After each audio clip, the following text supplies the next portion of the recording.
Good morning, everyone. Welcome back. I'm Jim Donovan, broadcasting my home in this age of social distancing. A lot of folks during the coronavirus pandemic are losing a lot of sleep. So we wanted to get some answers on how maybe people can improve that. And joining me right now is Dr. Thanuja Hamilton from Outbrea Sleep Physician. She is a certified sleep medicine specialist and the medical director of sleep labs at Virtua in Mount Holly and Jefferson in Washington Township. Good morning, Dr. Hamilton. Hi, good morning, Jim. So a lot of people right now, even if they don't have a history of sleep problems, they may not be getting the rest that they really need. What are you advising your patients and others? I know, for one thing, we're all experiencing a lot of stress right now, and that's normal. But at some point, we've got to turn off what's going on in the world. And that means shutting off the news because there's a lot of anxiety and stressful thoughts.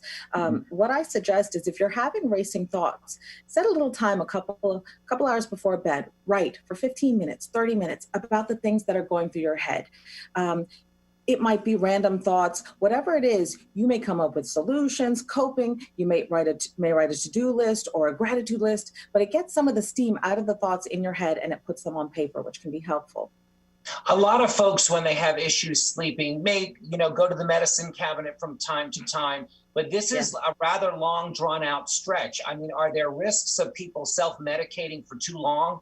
Yeah, exactly. There are lots of options out there now, but remember, some of them have side effects. The other thing is, if you find yourself taking a sleep aid every night, you're going to develop what's called dependence. You're going to become dependent on a sleep aid. Soon that dose starts to not be enough. You go up on that dose, you've developed tolerance. So honestly, start with good old-fashioned sleep hygiene. Power down the electronics 30 to 60 minutes before bed. It allows your natural melatonin to be secreted.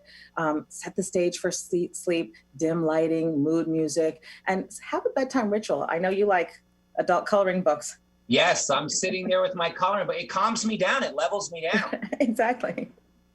That's your bedtime ritual.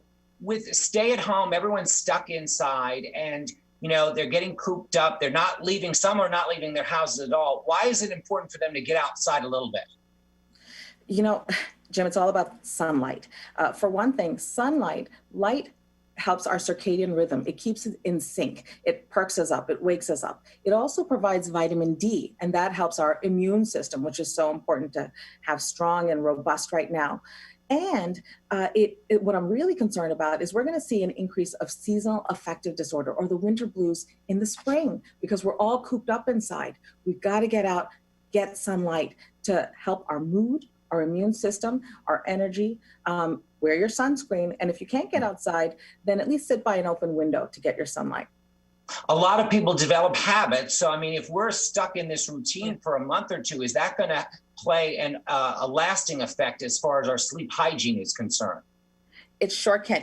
When you travel to different time zones, you get jet lag, you eventually get over it, you bounce back. We're developing a social jet lag, and most people should get over it. But for some, if you have a reckless schedule, it can perpetuate into a long-lasting chronic insomnia, which then can be much more difficult to treat. So, it's important to schedule life.